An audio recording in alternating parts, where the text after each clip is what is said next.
Not that way, right? Yeah, I don't think so.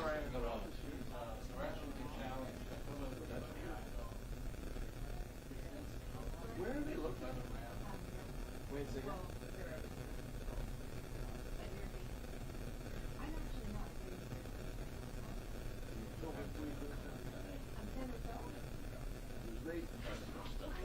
Lucas Valley. Yeah, oh, nice. Yeah, I don't see So I left after Lucas Valley Elementary School. Yeah, I don't see any. Oh, it's time to start working. Oh, no, yeah. You know what? No, it's better be in the station. I've been fucking busting my head till I'm straight. Oh, okay. Okay, hold on. Oh, you made it. Well, of course you are. But I never paid for parking. Why? Well, hell yeah. Okay, why I can't bring it up. Go tell Tony that you're here because she's stuck here. Oh, I can't do that. Oh, no, wait. Okay. No. Because they were literally. Sorry. Oh my God. That was the only place that they let. I know. I didn't realize. Hey, no, it's. Well, you know how it is. You can't have a lot of. No, I was ready to get my phone. We had our annual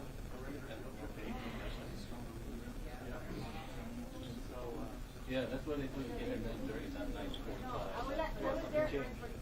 Yeah, that's not 9:30. Oh, yeah, everyone was out there at 9:30. Yeah, we were all here like 9:15. That's all right.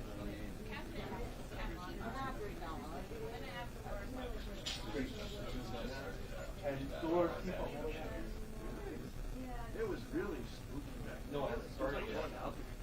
Yeah, it's like We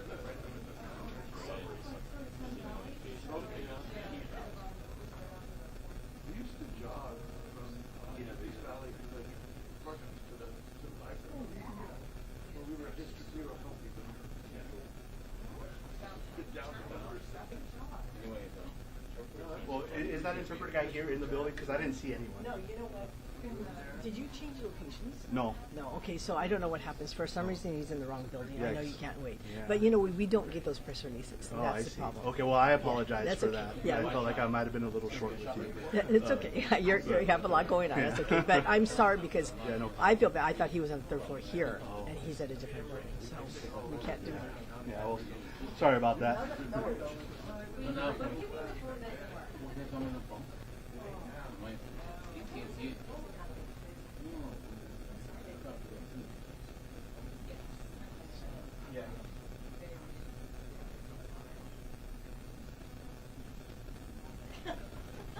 No, you know what?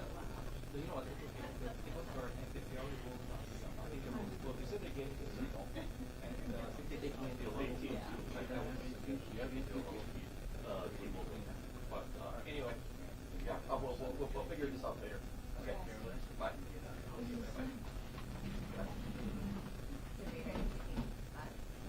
Well, I don't know. What did you tell them to take? well, no, it's in the field.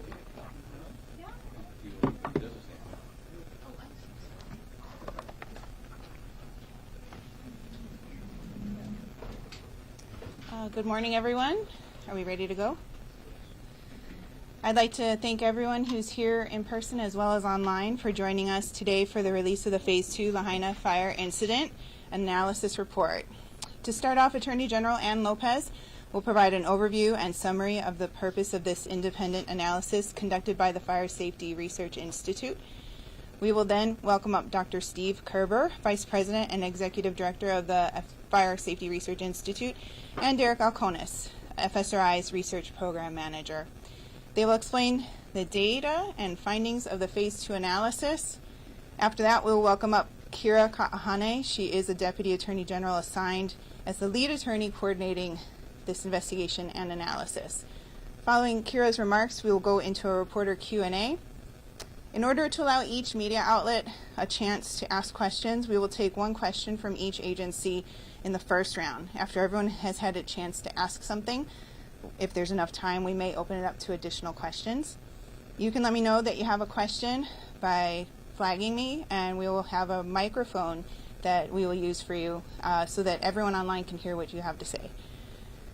For reporters online who wish to ask questions, please text them to me at the cell number you received earlier, and I will do my best to insert your question into the mix. Please include your name and media outlet you are with. So with that said, I would like to welcome up Attorney General Ann Lopez. Really quick question. When is your drop dead time? When are you going to stop? So we don't get planning questions. When are you going to stop? As soon as we're done with questions. So Okay, an you hour. have another question. Yes. Thank you. 11 o'clock is the deadline.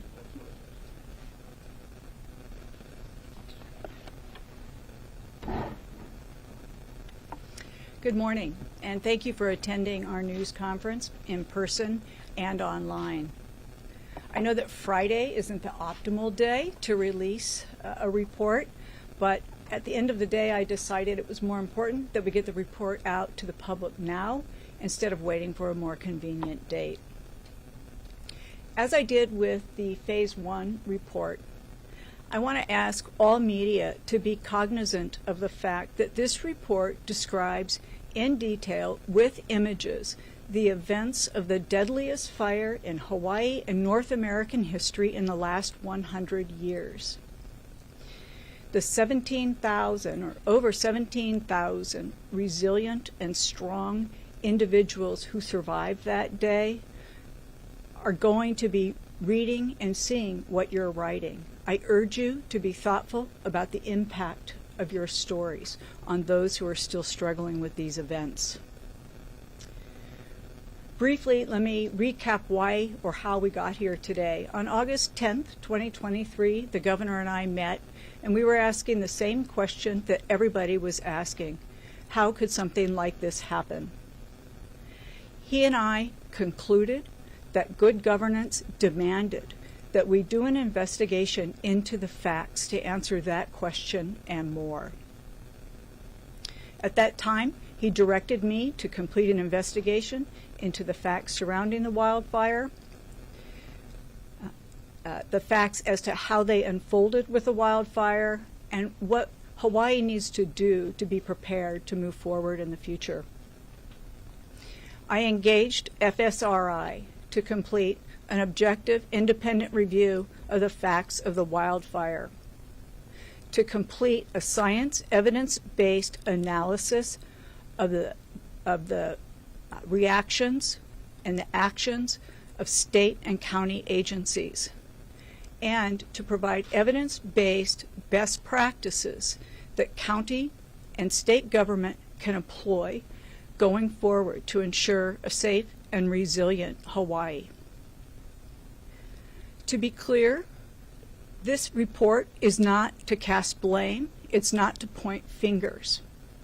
In fact, you'll hear from FSRI that this report makes it clear that no one event, person, or action caused the result or the outcomes of this fire. I feel very strongly about the idea that distrust in government can only be lessened through truth, transparency, and a willingness to learn from the past. I believe that this report provides public officials and public employees the first steps on that path. Now, let me introduce Dr. Steve Kerber, who will take you through the events of their report.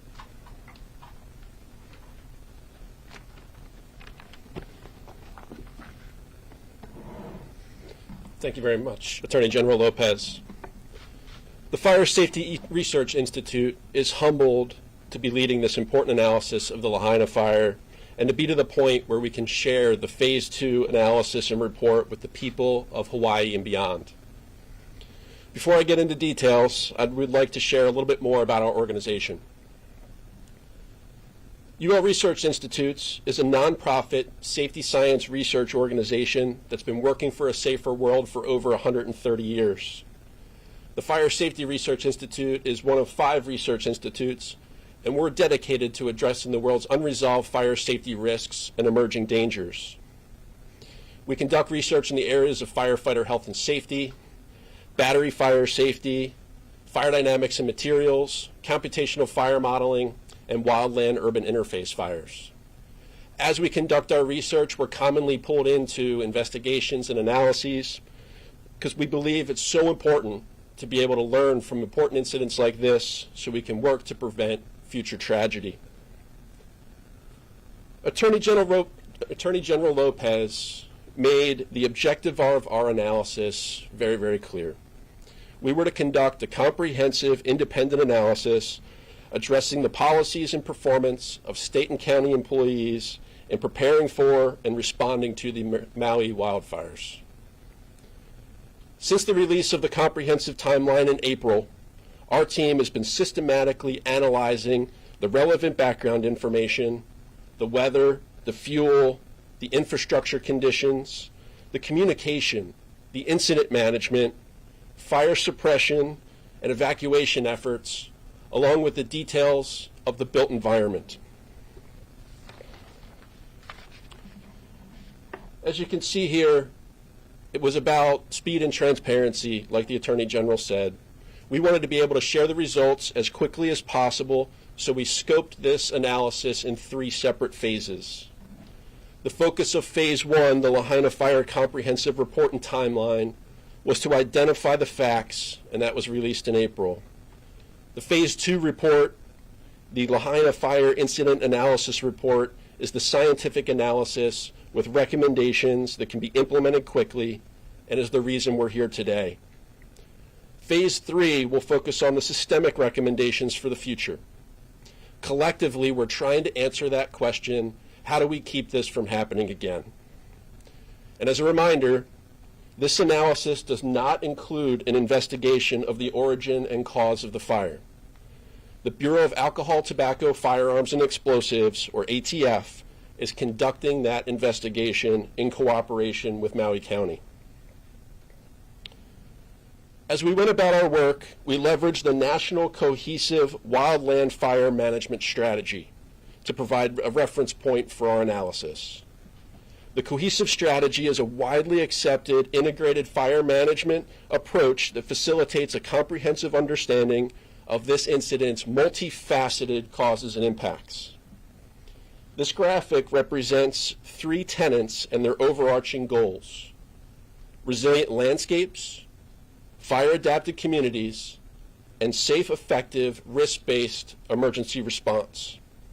Each of these goals and subsequent actions taken to address them is inextricably intertwined, and the result in a positive advancement of the other 2 goals. Within the context of the cohesive strategy, we used a systems analysis methodology to assess the complex intersection of the environmental conditions, established policies and procedures, organizational structures, and accepted norms and perceptions. This analysis ultimately yielded 84 unique findings in specific areas that impacted pre-event conditions and activities as well as incident operations. These findings were taken to develop 140 recommendations for improving the conditions specified within each finding to drive meaningful change. And I think it's incredibly important to say again, this report concludes the devastation caused by the Lahaina fire cannot be connected to one specific organization, individual, action, or event. The conditions that made this tragedy possible were years in the making. And in order to get to more details of the report, I'm going to pass it to my colleague, Derek Alconis.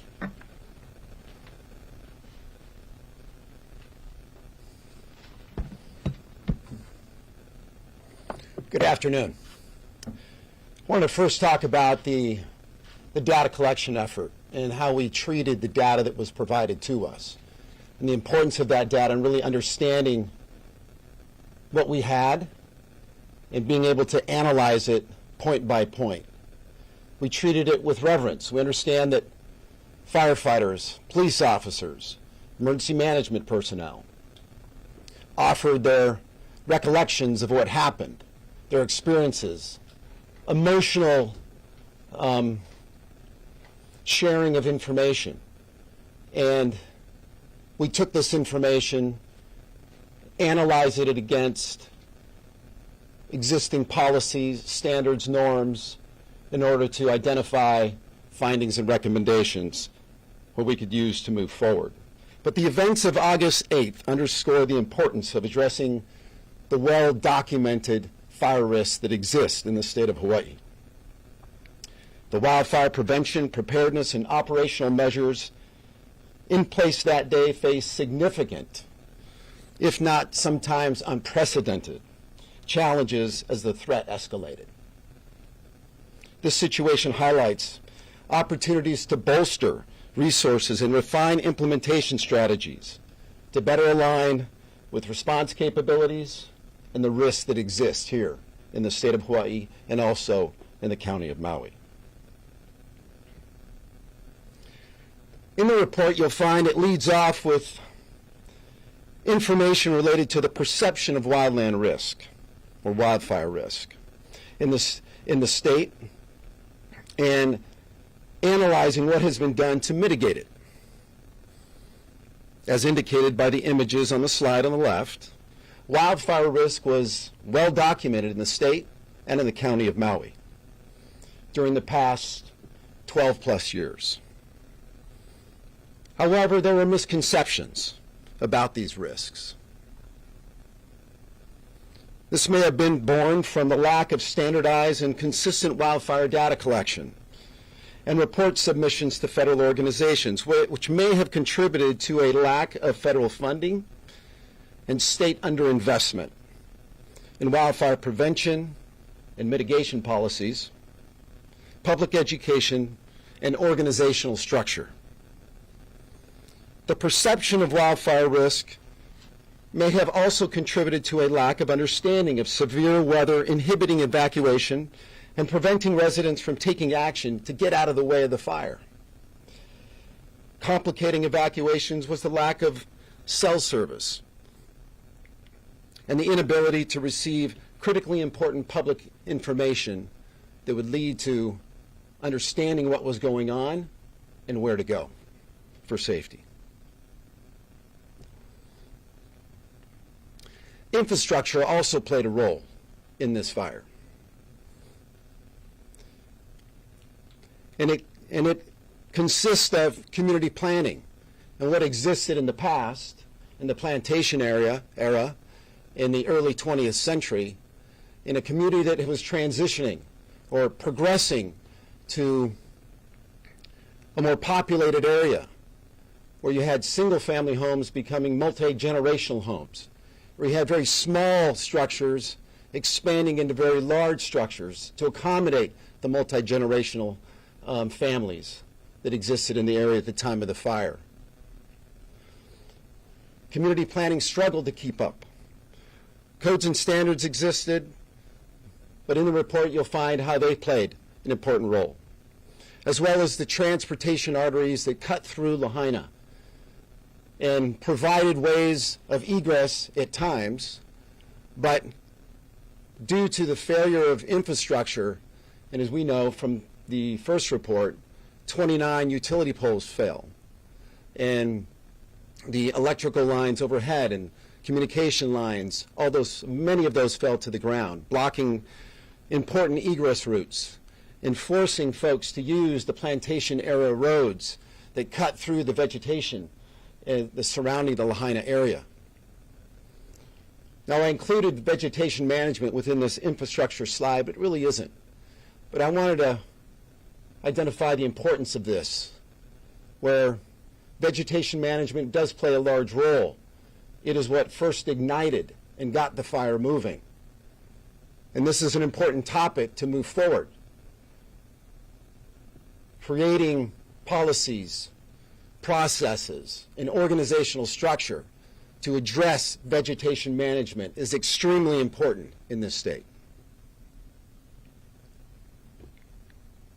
The report moves through not only the prevention and preparedness piece that we just talked about, but also it gets into the details of incident management and the coordination of resources that took place that day, what they did.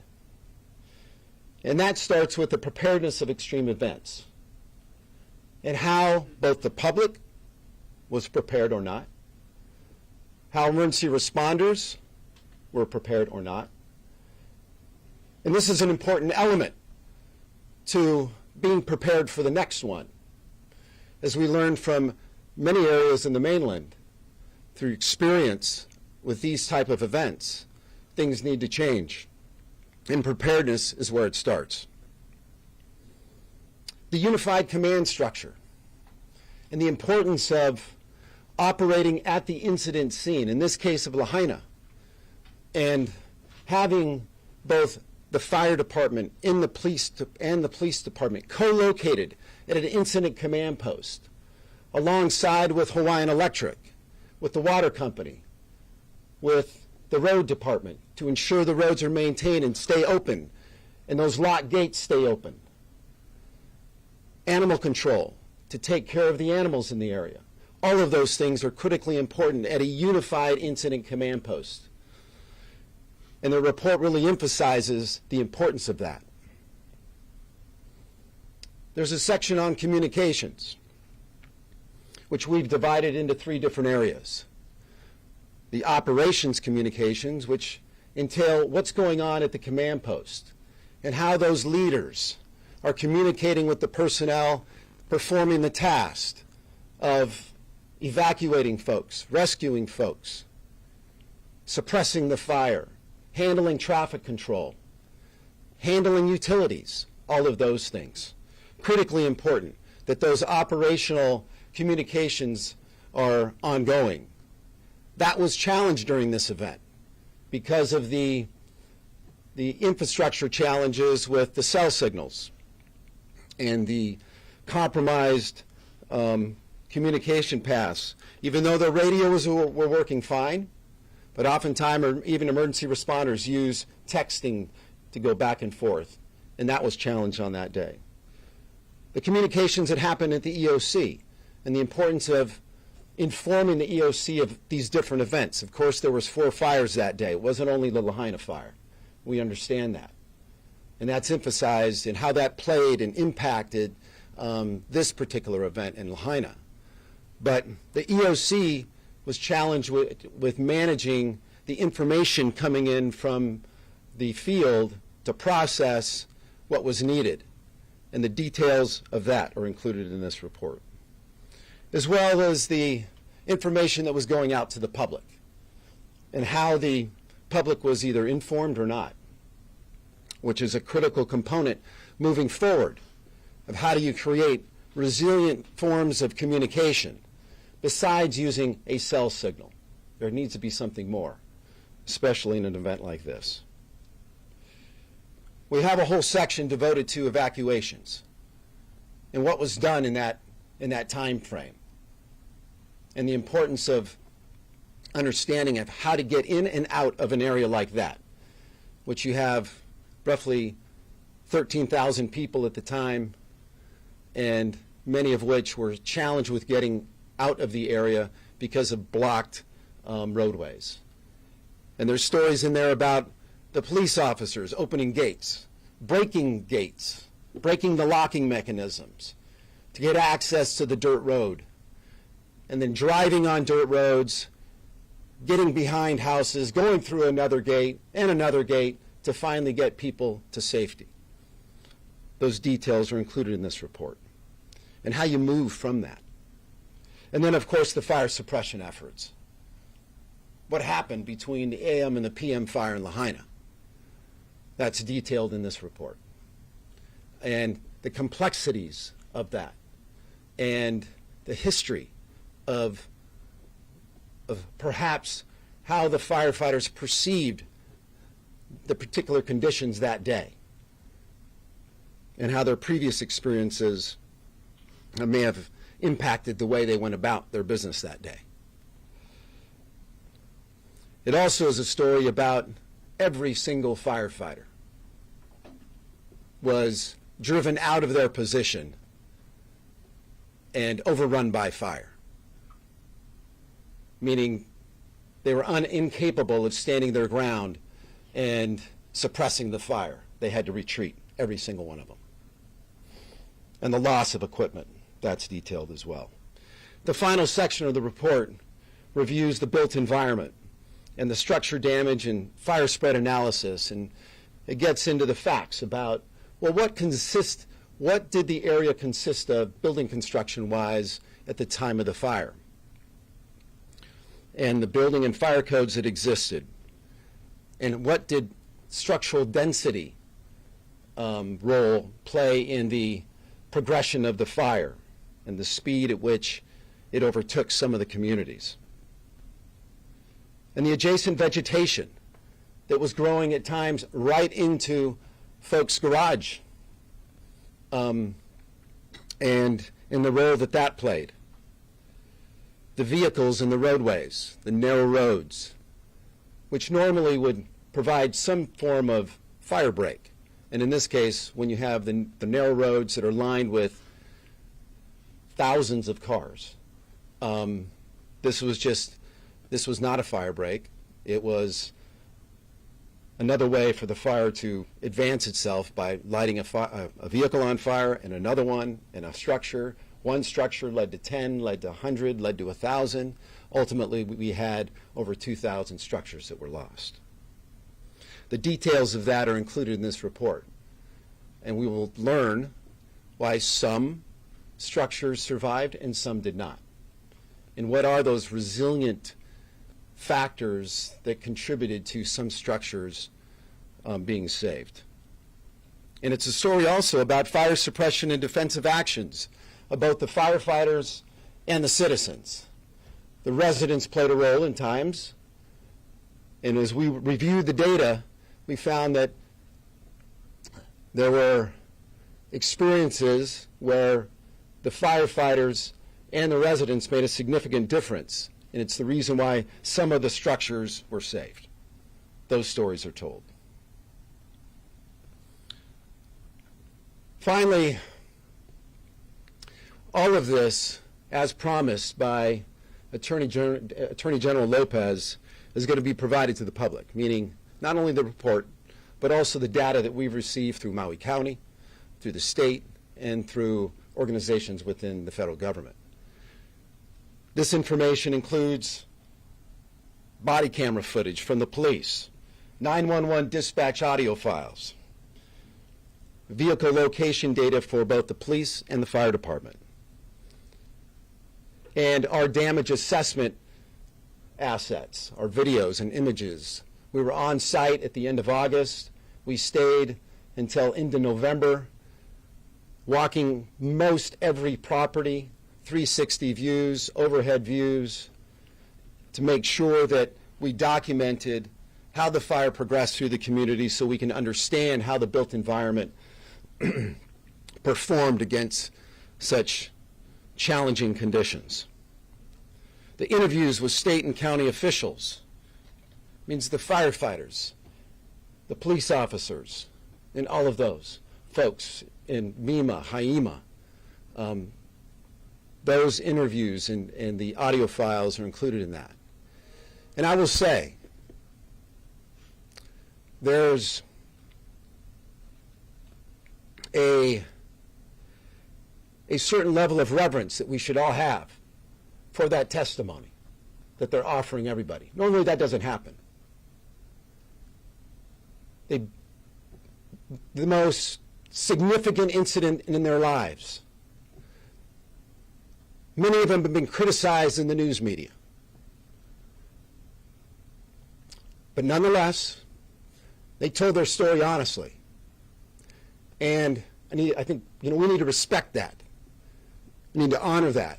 As we review this information, it's important that we understand where they're coming from and walk in their shoes for a moment. As we said, this information amounts to about 850 gigabytes.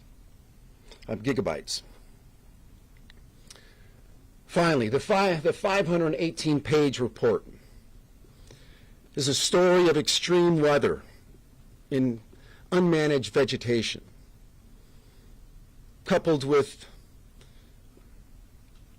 limited wildfire prevention and preparedness, and firefighters and police officers, emergency management, all of them doing the best they could but they were overwhelmed. And it's really a story of moving forward, identifying where actions can occur, what could be done today, tomorrow, next year, 3 years, 5 years, long-term plan. There's a lot of work to be done. And that needs to happen very soon. Next, I'd like to invite up Deputy Attorney General Kira Kahahane, who has been instrumental in securing much of the assets that we've requested from Maui County. And those have been requested through subpoena over this last year. And we appreciate her effort and also her insight into Lahaina, being raised there, understanding the culture, the importance of that community. So, Kira.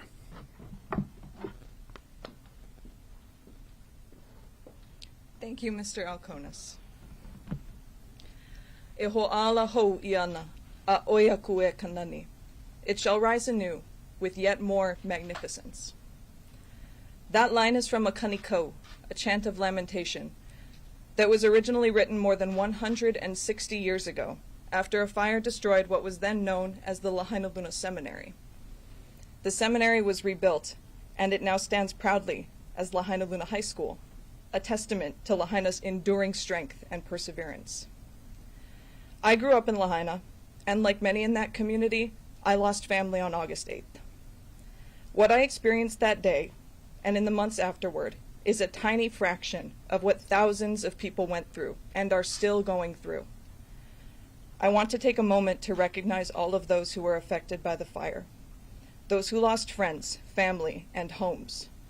Through my involvement in this investigation, I tried to humbly serve as a voice for you, the people of Lahaina.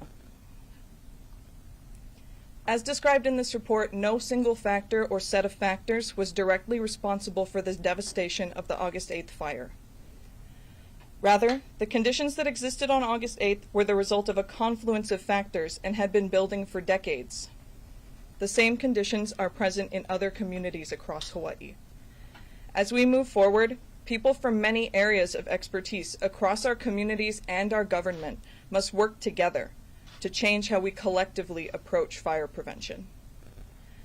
The report released today contains more than 100 discrete recommendations on topics as diverse as emergency management and response, building codes, infrastructure, and land management.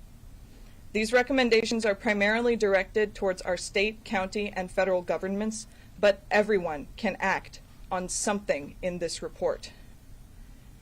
Nowhere are these recommendations more applicable or their implementation more necessary than in my very own hometown. Through cooperation, we can honor Lahaina and build a safer future for its people. Thank you. Mahalo no ka ho'olohe ana mai.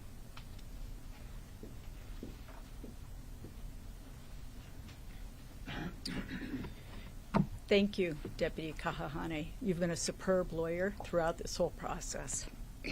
And I know it hasn't been easy. So we also honor you and the effort that you've given. As just so eloquently stated, we all, as individuals and communities, play a role in how we move forward, how we make our homes and communities a safer place.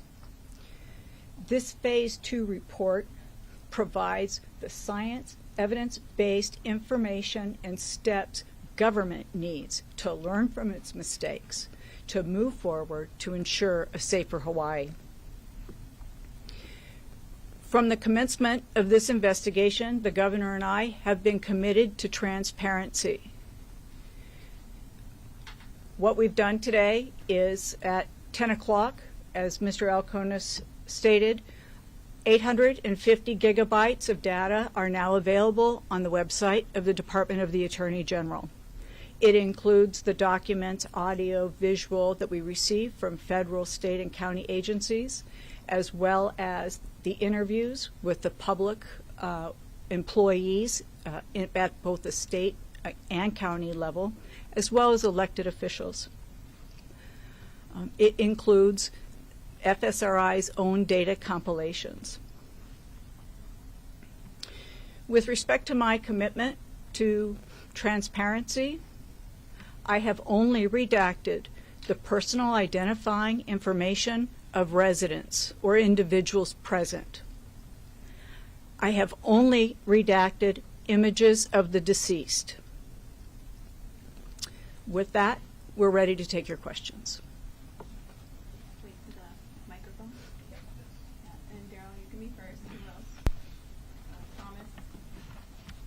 Next, and Jen. And we'll go I think, Mr. Alconis, in the report you say that there was a lack of perception of the risk, not a significant perception of the risk prior to this, that indeed preparedness was not where it should have been given what level of risk there was. My question is, what lessons should have been learned in 2018 from the first fire in Lahaina that destroyed all those structures? Same officials were involved in that incident as were in place when Lahaina burned. So what lessons should have been learned and applied before this fire that might have been learned from that 2018 fire? So the 2018 fire, I know we have one report that has been released, and that was from MEMA. And that was a preliminary report, wasn't finalized, but we all saw it. We have not seen a report from the police department or the fire department for the 2018 fire. We are going to learn more about that fire. We have a interview with the incident commander later next week. And so we hope to learn more details. So I can't really comment on what can be learned because we don't know enough about that fire. But we'll know more by next week. So just follow up very briefly. So We're gonna go to other questions, and then if we have time. Next one's Thomas. Donna, Thomas. I'm not done. He's the one in the back. Who exactly was the incident commander for the 2018 Lahaina fire?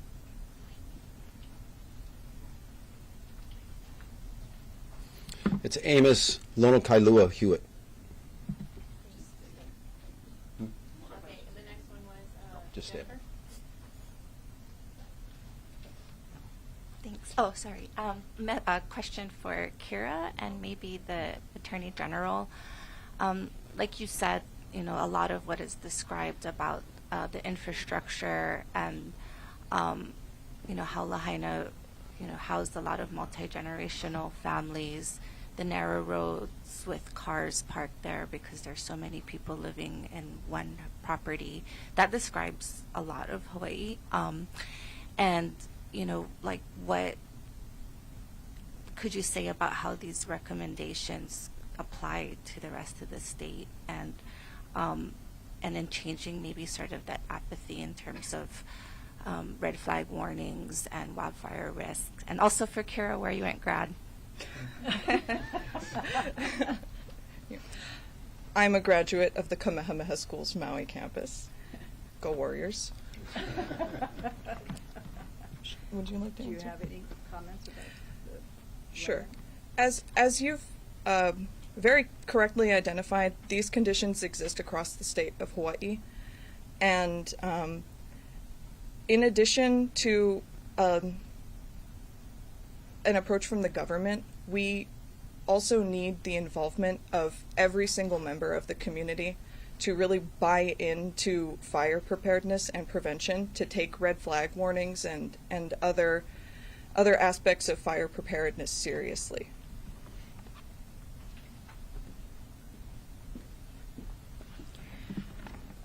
Changing attitudes isn't easy.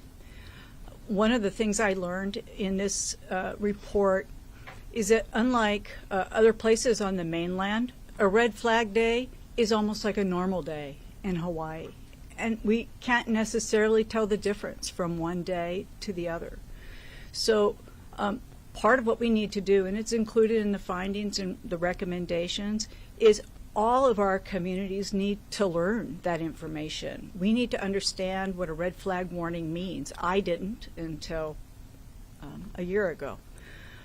We need to understand what it means when we park our cars on both sides of the street and in front of fire hydrants. We need to understand what it means when we keep all of our stuff, and we all have it, in our garages, on the side of our house, and next to our neighbor's side of their house. And that kind of complacency that Kira just talked about, we have to bring an urgency to the fact that we have a lot to learn. And with that, consistent with why we're doing this investigation, government has to learn. We need to look at legislation for the coming session that we can use so that we can really implement these recommendations. Some may cost money, some won't, but we need to move. And I am confident after my conversations with the governor and with the legislature that they're ready to meet that urgency with legislation that will help us. So you kind of answered my question, but we talk about complacency, and after this is all said and done, and 10 years from now, I guess I'm wondering how, you'll have the political will to continue to, push urgency or to make people vigilant after we forget, not forget, but, after this kind of calms down. Right, and I totally understand what you mean. And one of the reasons I wanted this report completed in 1 year is because once this is no longer fresh in our mind, we're going to forget, and we can't afford to do that. One of the bills that the legislature passed last session and that the governor signed was to create the position of a state fire marshal. Right now, our fire council is made up of the 4 fire captains. It's not supported with staff. It's just the 4 fire captains on their own. The findings and recommendations in this report provide a lot of data points for the fire marshal to start being that person who reminds us of the urgency, who helps us collaborate throughout the state so that we have standardized processes for doing things. And I feel confident if the right person who can lead and be a leader, that is the person in the position that we can use to keep that urgency in our mind. Just like, I don't know how many fires we've had since August 8th. I know that about 3, maybe 2 months ago, there were 11 fires in a 10-day period on Maui and Kauai, some of which required evacuations and road closures. So even if we all start becoming more complacent, I don't think climate change is going to let us really forget about the urgency. Hi. We don't have a cause or origin determined for the fire yet, but these findings don't lay blame at anyone's doorstep. How do you think, how do we, one, explain that? And we don't know, we don't have an official cause or origin, but this phase of the investigation determines that not one agency or entity is to blame. And how do you think this will impact the global settlement at all in terms of just how the judge will rule going forward? Right. Well, I don't want to remark on how this is going to affect the global settlement. These are 2 completely separate actions that are ongoing at this time. But the issue of liability is clearly one that's out there, that is always going to be out there whenever there's any sort of an event. The governor's focus and my focus has been to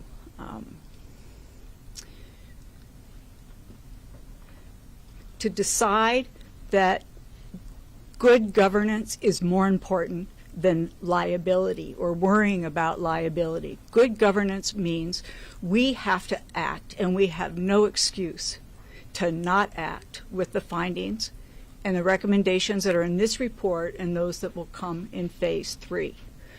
We have an obligation to every person in Hawaii to do better and to be better and make sure our communities grow and are built better.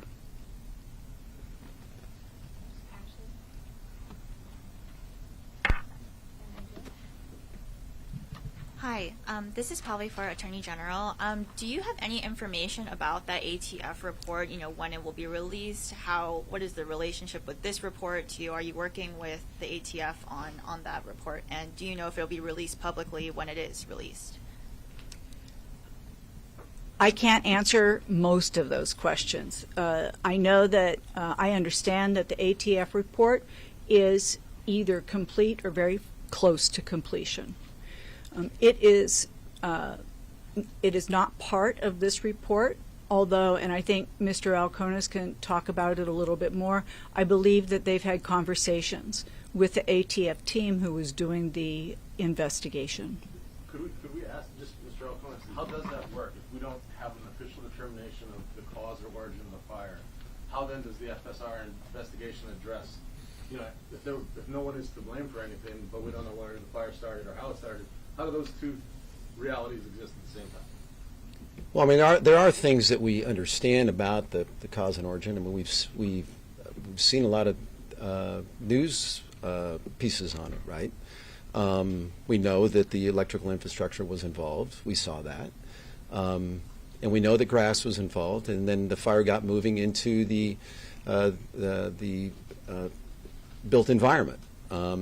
So in terms of like the details of how that happened, how the fire got moving into the vegetation from the overhead power lines coming down during the wind event, they'll describe all of that. They'll take us through understanding the AM fire, how it started, and the PM fire, and whether or not they're related or they're independent fires. They're going to explain all of that information. We pick up the fire at the point that it hits structures. And we pick up not only the fire, but all of the events that go into that, the evacuation effort, even before that, the prevention piece, the preparedness piece, the interactions with other agencies.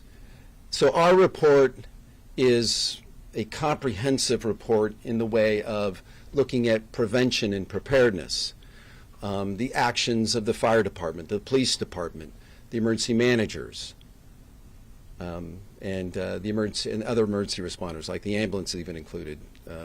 U.S. Coast Guard is mentioned in Phase 1 and their role. So does that answer the question? Do you mind answering the back part of my question about what kind of conversations you're having with the ATF about information sharing? We both, in terms of, we haven't seen the report. We know kind of where they are at in terms of gathering information, and that was a lot of information from both the fire department and Hawaiian Electric. And we didn't see the information that, all of the information that they had, and like I mentioned, we don't know how they analyzed it and what will be in the report. We only know that it's at a stage, as Attorney General Lopez mentioned, that it's near final. And so, like you, we are anxious to see it. Just to make sure we understand that on all the interviews that were done, and you're going to be releasing the recordings, they all knew they were going to be interviewed for this study and that it was going to be publicly released, correct? Yes, they knew that they knew we were recording it. They knew that these things were going to be used for the analysis. That was understood. And then does the report recommend any structural changes to enhance collaboration between agencies in the future? There are findings addressing the importance of unifying and working collaboratively together with all of the agencies. Yes. I'm wondering, along with the 2018 incident commander that you mentioned, which other agencies or individuals maybe either resisted or you had to compel to comply with the subpoena, and why you think that was, what the reasons were?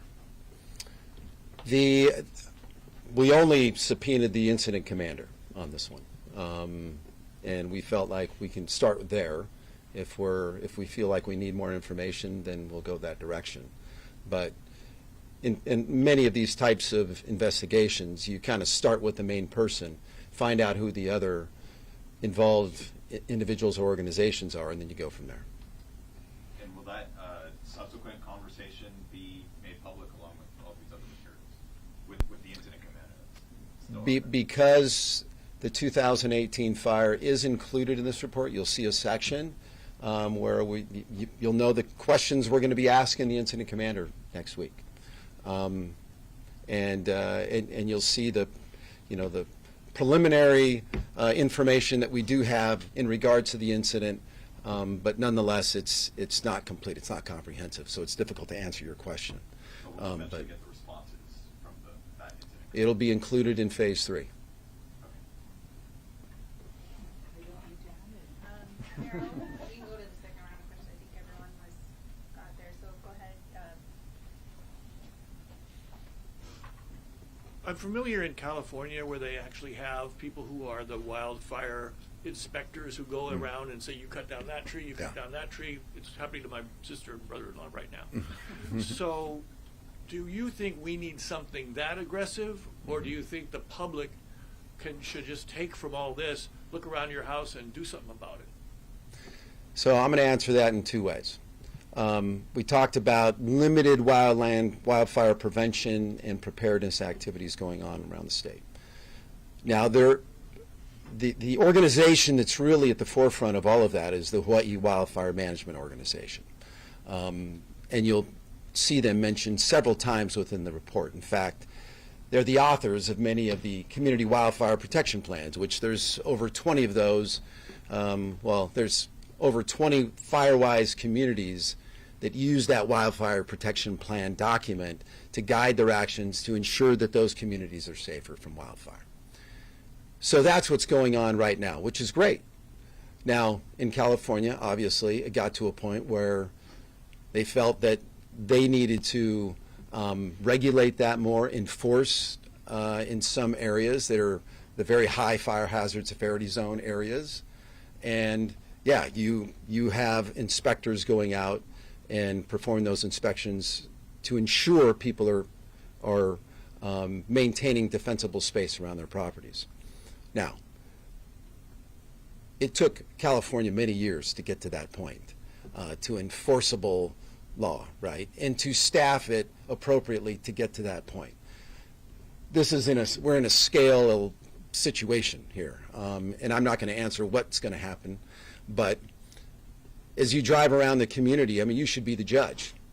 And as you see grass growing up against structures, you should think, well, maybe we need to do something about that. So I'm not in a position to make a comment of what's going to happen next, but you got to start somewhere.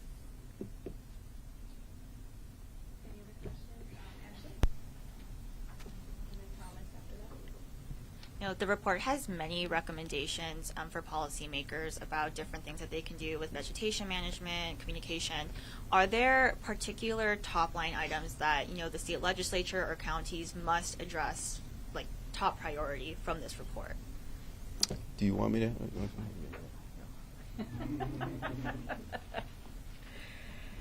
The governor has asked us, with FSRI's assistance, to sort of create a priority list of those recommendations. We have not done that yet, but the governor basically said, what are the top 10 most important recommendations that we need to be aware of? Thomas was next, and does anyone else have a question? Who hasn't already asked the second question? I'm just wondering if there could be some examples provided of how WUI codes might have stemmed the spread of the fire structure to structure throughout Lahaina.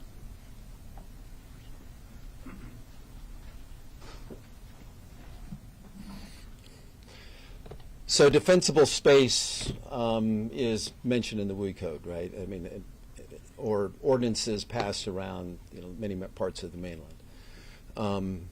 Now, and that includes the clearance around electrical infrastructure, which is mentioned in the report, something that should be addressed by the Public Utilities Commission here. If you were to look at, for example, at the California website for the Utilities Commission and CAL FIRE's information that they share regarding vegetation management and defensible space, it's all over, right? It's ubiquitous. It's everywhere. You know you have a responsibility. It's very clear. Now, of course, it's difficult to look back and say, you know, if those things were in place, would this not have happened? There's always cases where there's a little tuft of grass that maybe didn't get cleared. So it's difficult to say. And would it have been better? Absolutely. I mean, that's why everybody's doing it on the mainland. Because if you have vegetation or mineral soil which doesn't burn, then it doesn't burn. And if you have plantings that are positioned around a structure in a way that meets the guidelines for defensible space that are well documented, it's more likely not to burn. And just to add to that very quickly is that building codes are evolving. The science to support those building codes is going on every single day. Many more agencies and universities are tackling those important aspects that need to be understood to improve those building codes. The WUI code has gone under massive improvement, and I think there's an opportunity here to look at aspects of that and to get ahead of that code adoption by doing the right thing as opposed to waiting to fully update the building code, which we know can lag quite a bit. Daryl will have the last question, and then we'll wrap it up. How would you describe the conduct, response of Herman Andaya, now that you've talked to him, presumably? Was his response adequate, inadequate, negligent? How would you describe it?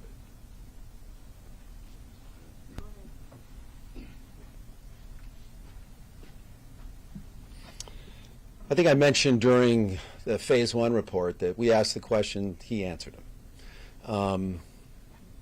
And I guess you'll see it for yourself, or you'll listen to it. And his actions are detailed in also his communications with his staff as he was away. I mean, the text messages are there. What was going on at the time, you can kind of cross-reference all that. But again, I mean, I think this incident is a story of prevention, preparedness, improving operational response.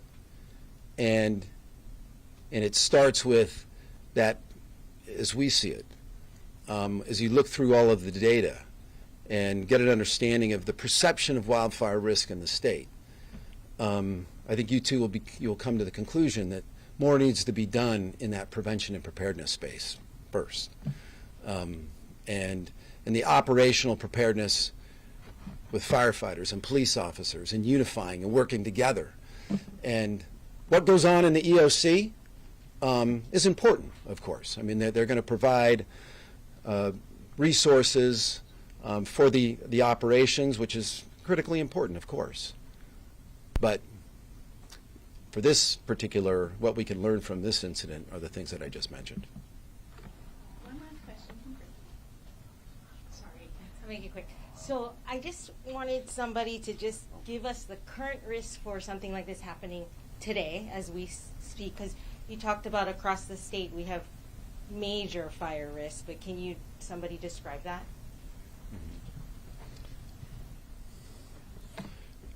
So, I mean, currently there is ongoing effort in different parts of the state, from what we understand, to manage some of the vegetation that's out there. We don't have an idea of exactly where and how much, but we do know that there's work being done in that area. And I think that's a question for the State Fire Council. I mean, the chief officers that sit on that council. To get an understanding of where we are for fire risk. And they've got their fingers on the pulse. They're responsible for each county. They know where their resources are. They're already making modifications to their operations to address these types of incidents. But in terms of preparedness and prevention and those sort of things, I think they're best to answer that question. The Hawaii Wildfire Management Organization, they got their shoulder to the wheel and they're doing all they can. That's a nonprofit organization that typically is staffed by a state organization if you're looking at mainland type operations. An operation this big where wildfire threat is very real in the state of Hawaii, I would say it constitutes, and it's even one of our findings, that it's time to staff it up, to put more effort in that area. I would like to add to that question. I had asked, and I have the answer now. There have been over 1,500 wildfire ignitions requiring a department response since August 8, 2023. Of those, 7 of the ignitions resulted in significant fires over 500 acres. So I think the risk is real and it's a present danger, and climate change will only continue to make these things worse. With this in mind, I want to reiterate that this administration is committed to ensuring that we don't sit on these recommendations, that we learn from the past, and that we move forward in a collaborative manner with county agencies, with other organizations and individuals to ensure that we create a safer Hawaii.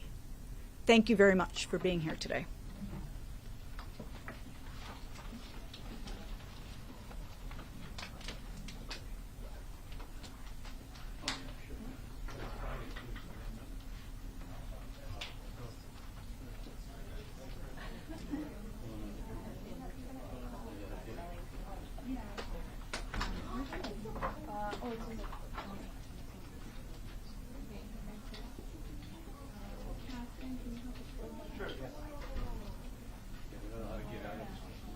Yep, I will walk you guys.